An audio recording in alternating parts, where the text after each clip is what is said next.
This is Revathi. Welcome back to అందమైన కథల పొదిరిల్లు. Maharshi episode number 122.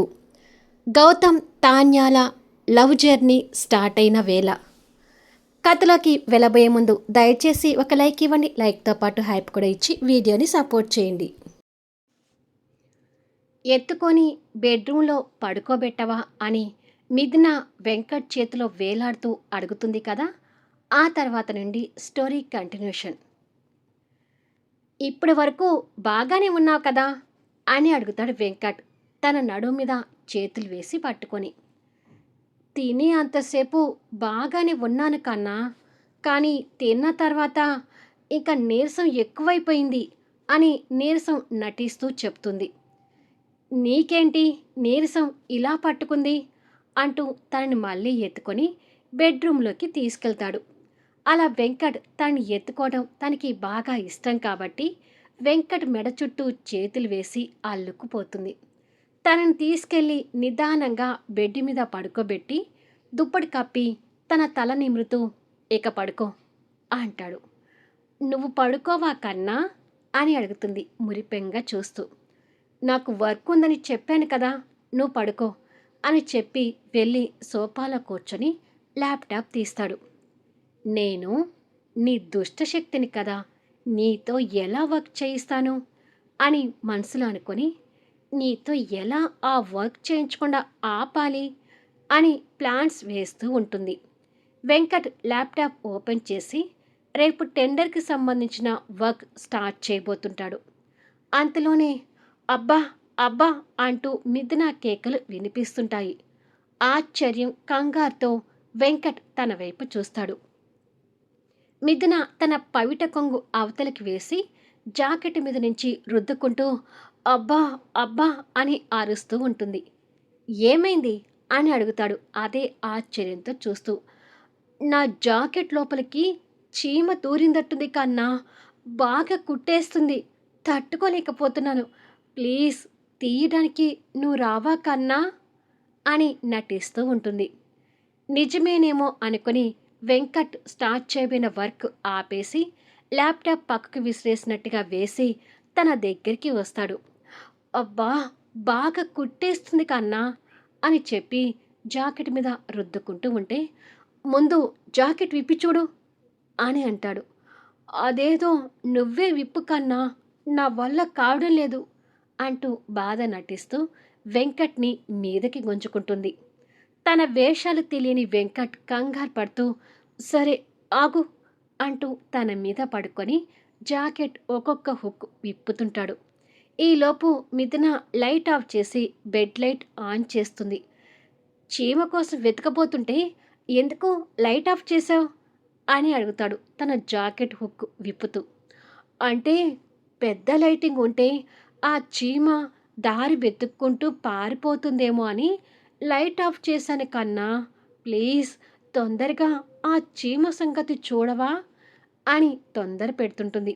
సరే సరే అని చెప్పి తన జాకెట్ విప్పి కంగారుగా చీమ కోసం వెతుకుతూ చీమ ఎక్కడ కనిపించడం లేదు చిన్ను అని అంటాడు. అయితే నా అందాలన్నీ చూసి చీమ పారిపోయి ఉంటుంది కన్నా అని అంటుంది ఆస్కీ వాయిస్తో. అప్పటి వరకు కంగారు పడ్డ వెంకట్ అప్పుడు తన అందాలని చూస్తూ మైమర్చిపోతుంటాడు. అదే అవకాశంగా తీసుకుని మిథున వెంకట్ టీషర్టుల నుంచి చేతులు పోనిచ్చి రెచ్చగొడుతూ ఒక్కసారిగా వెంకట్ పెదవులను ఆక్రమించుకొని ముద్దు పెడుతూ ఉంటుంది. దాంతో వెంకట్ ఫ్రీజ్ అయిపోతూ తనకు సరెండర్ అవుతుంటాడు. ఇక వర్క్ చేయాలనే విషయాన్ని మర్చిపోయి తన నడుము నొక్కుతూ తన కిస్కి పూర్తిగా లీనమైపోతుంటాడు. కాసేపట్లో ఇద్దరి శరీరాల మధ్య తీయని యుద్ధం జరుగుతూ ఉంటుంది. ఏదో వర్క్ విషయంలోనే వెంకట్ని ఆటాడిస్తుంది కానీ నిజానికి వెంకట్ అంటే తనకు చాలా ఇష్టం కాబట్టి వెంకట్ని ప్రేమగాని హక్కును చేర్చుకుంటూ నుదుటిన ముద్దు పెట్టుకొని ఐ లవ్ యూ కన్నా అంటూ ఆ మాటని సిన్సియర్గానే చెప్తుంది. I love you two Chinnu అంటూ వెంకట్ కూడా మిథునాతో ప్రేమగా కలిసిపోతుంటాడు. కాసేపటి తర్వాత వెంకట్ అలసిపోయి నిద్రపోతూ ఉంటే మిథున నిద్రపోతున్న వెంకట్ని ప్రేమగా చూస్తూ, పాపం, నా కన్నాన్ని అమాయకుని చేసి ఆడుకోవటం చాలా ఈజీ అని నవ్వుకొని, సారీ కన్నా, నీకు పోటీగా ప్రాజెక్ట్ కొట్టేయాలంటే నిన్ను చీట్ చేయక తప్పలేదు అని అనుకొని వెంకట్ నుదిటిన ప్రేమగా ముద్దు పెట్టుకొని అతడి గుండెల మీద వాలిపోయి కాసేపటికి నిద్రపోతుంది. ఇక్కడ అవంతి కూడా మహర్షికి దగ్గర కావాలని చూస్తూ మహర్షి హృదయం మీద తలపెట్టి పడుకొని మాటలు చెప్తూ ఉంటుంది. అవంతి తనతో అలా ఉండటం చూసి మహర్షి కూడా సంతోషపడుతూ తన చేతిలో వేలు దూర్చి పట్టుకొని మరో చేత్తో తన తల నిమురుతూ, నన్నిలా ఆఫీస్కి వెళ్ళనివ్వకుండా ఎన్ని రోజులని ఇంట్లో ఉంచుతావు సూర్యకాంతం అని అడుగుతాడు. మీ గాయం పూర్తిగా తగ్గే వరకు మిమ్మల్ని అస్సలు బయటికి వెళ్ళనివ్వని మహర్షి గారు. ఈ విషయంలో మీరు నాతో గొడవ పడినా సరే నేను అస్సలు వినను అని అంటుంది. నీతో గొడవ పట్టం అనేది మళ్ళీ జరగదు. మొన్న గొడవ పడినందుకు నేను ఎంత మానసిక వేదన అనుభవించానో నాకు తెలుసు అని చెప్పి తన్ని ఇంకా హక్కున చేర్చుకుంటూ తన నుదుటిన ముద్దు పెట్టుకొని, ఇక పడుకో అంటూ తన చెవి వెనక వేలుతో రాస్తుంటాడు. అలా మహర్షి వేలు తన చెవి వెనక వెళ్ళగానే అవంతికి నిద్ర మత్తు ఆవరిస్తూ నిద్రపోతూ ఉంటుంది. పిచ్చి సూర్యకాంతం, ఈ మధ్య ఏంటో నీ ప్రవర్తన నాకు వింతగా ఉంటుంది అని భార్యని ముద్దు చేస్తూ పడుకుంటాడు. ఇక తాన్య కూడా నిద్రపోకుండా మరుసటి రోజు గౌతమ్కి తన లవ్ విషయం ఎలా చెప్పాలా అని ఆనందంతో ఆలోచిస్తూ ఉంటుంది. గౌతమ్ కూడా ఇక్కడ నిద్రపోకుండా రేపు ఆ డెవిల్ నోటి నుంచి ఏమి వింటానో ఏమో అని టెన్షన్ పడుతుంటాడు. మరుసటి రోజు మిథున నిద్ర లేచేసరికి రాత్రి ఎలా వెంకట్ హృదయం మీద తలవాల్చి పడుకుందో అదే పొజిషన్లోనే ఉండిపోతుంది. నిద్రపోతున్న వెంకట్ని చూసి నవ్వుతూ, పాపం కన్నా, సారీరా అని నవ్వుతూ బుగ్గన ముద్దు పెట్టుకుంటుంది. ఆ ముద్దుతో వెంకట్ మేలుకొని సడన్గా తన వర్క్ గుర్తొచ్చినట్టుగా లేచి కూర్చొని, ఓ గాడ్, రాత్రి వర్క్ చేద్దామనుకొని మర్చిపోయాను అని అంటాడు. అయ్యో, అలా ఎలా మర్చిపోయావు కన్నా అని అడుగుతుంది ఏమీ తెలియనట్టుగా నటిస్తూ. వెంకట్కి రాత్రి జరిగిందంత గుర్తొచ్చి, రాక్షసి, అంతా నీ వల్లే, చీమ కుట్టిందని చెప్పేసి నన్ను మూడ్లోకి దింపేశావు అని తిడతాడు. అయ్యో, నేనేం చేశాను కన్నా, చీమ చూడటానికి రమ్మన్నాను కానీ నాతో ఏమైనా గడపమన్నానా ఏంటి అంటూ ఏమీ తెలియనట్టుగా నటిస్తుంది. దొంగ మొహందానా, నీ వల్ల ఇప్పుడు నా వర్క్ ఆగిపోయింది. ఇప్పుడైనా వర్క్ చేయడం స్టార్ట్ చేస్తాను అంటూ వెళ్ళి ల్యాప్టాప్ తీసుకుంటూ ఉండగా, అయ్యో వెంకట్, నీకు తెలియదనుకుంటాను, ఎప్పుడు టెండర్స్ సబ్మిట్ చేసేది ఈవినింగ్ టైం అయితే ఈ టెండర్ మాత్రం మార్నింగ్ 9కే సబ్మిట్ చేయాలి. ఇక నీకు టైం ఎక్కడ సరిపోతుంది అని అడుగుతుంది. నిజమే కదా, ఇప్పుడు నేను ఎంత ట్రై చేసినా వర్క్ చేయలేను. రాక్షసి, నా వర్క్ అంతా చెడగొట్టి పెట్టావు అని తిడుతూ ఉంటాడు.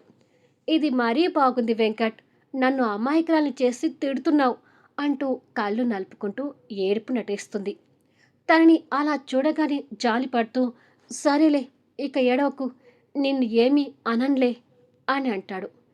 నిజంగా నన్ను ఏడిపించావు కదా అని అమాయకంగా అడుగుతుంది. అస్సలు ఏడిపించను అని అంటాడు బాధగా చూస్తూ. అయితే వెళ్ళి ఫ్రెష్ అయ్యరా, బ్రేక్ఫాస్ట్ రెడీ చేసుకుందాం అంటూ వెంకట్ని వాష్రూమ్లోకి పంపిస్తుంది.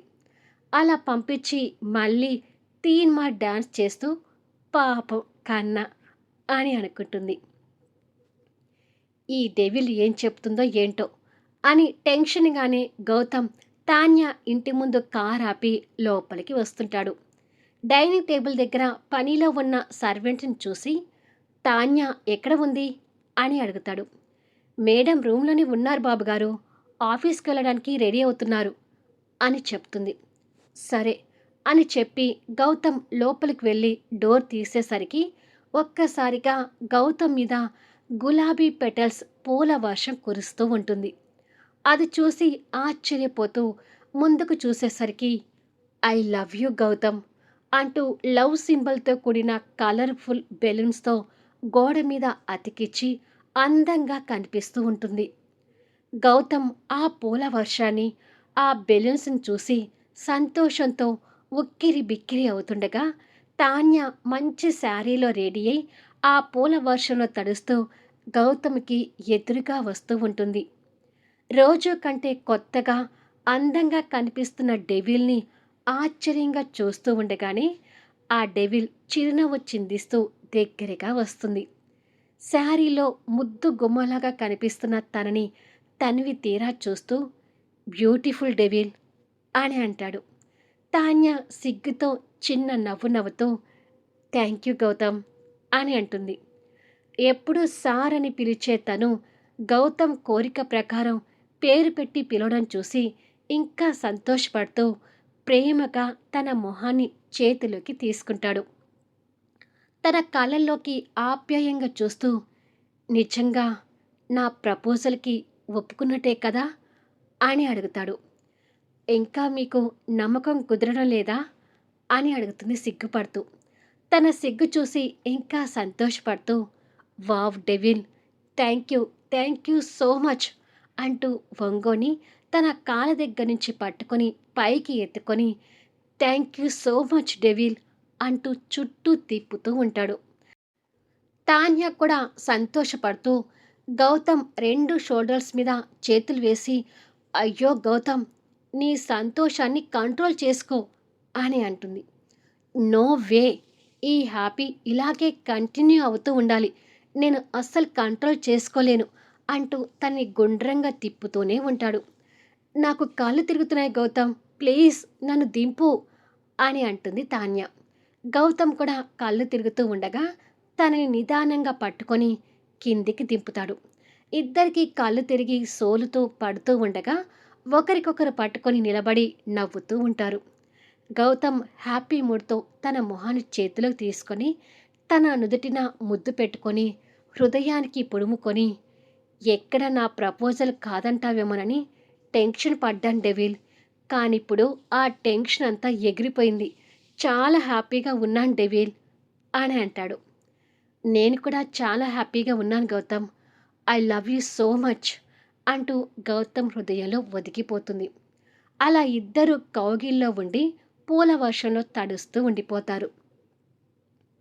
ఇక్కడ మిథున, వెంకట్ కారులో వెళ్తూ ఉంటారు. నిన్ను టెండర్ ఆఫీసులో దింపి నేను మా ఆఫీస్కి వెళ్ళిపోతాను అని అంటాడు వెంకట్ కాస్త చిరాకు పడుతూ. వెళ్ళిపోక ఇంకేం చేస్తావులే అని మనసులో అనుకుని నవ్వుకుంటుంది మిథున.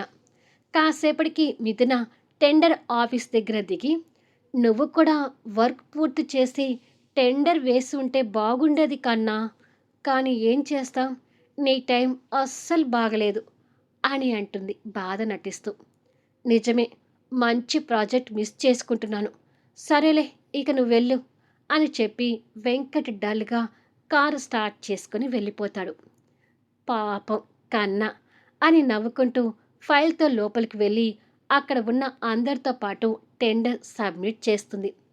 కాసేపటికి ప్రాజెక్ట్ అనౌన్స్ కోసం వెయిట్ చేస్తూ మిగతా బిజినెస్ మ్యాన్స్తో కూర్చొని ఖచ్చితంగా ఈ ప్రాజెక్ట్ గౌతమ్ గ్రూప్ ఆఫ్ ఇండస్ట్రీస్కే వస్తుంది అని ధీమా వ్యక్తం చేస్తూ చెప్తుంది. మేం కూడా అదే అనుకుంటున్నాం అని వాళ్ళు కూడా అంటూ ఉంటారు. ఈలోపు టెండర్ అనౌన్స్మెంట్ గురించి అనౌన్స్ వినిపిస్తూ ఎన్నో కంపెనీస్ ఈ ప్రాజెక్ట్ కోసం పోటీ పడ్డాయి, కానీ ఈ టెండర్ జీవన గ్రూప్ ఆఫ్ ఇండస్ట్రీస్ సొంతం చేసుకుంది అని వినిపిస్తూ ఉంటుంది. ఆ అనౌన్స్మెంట్ మిథున నెత్తి మీద పెద్ద పిడుగుపడినట్టుగా అవుతూ ఉంటే కంగ్రాట్స్ వెంకట్ అంటూ ఓ పక్కన వెంకట్కి కంగ్రాట్స్ చెప్తుంటారు.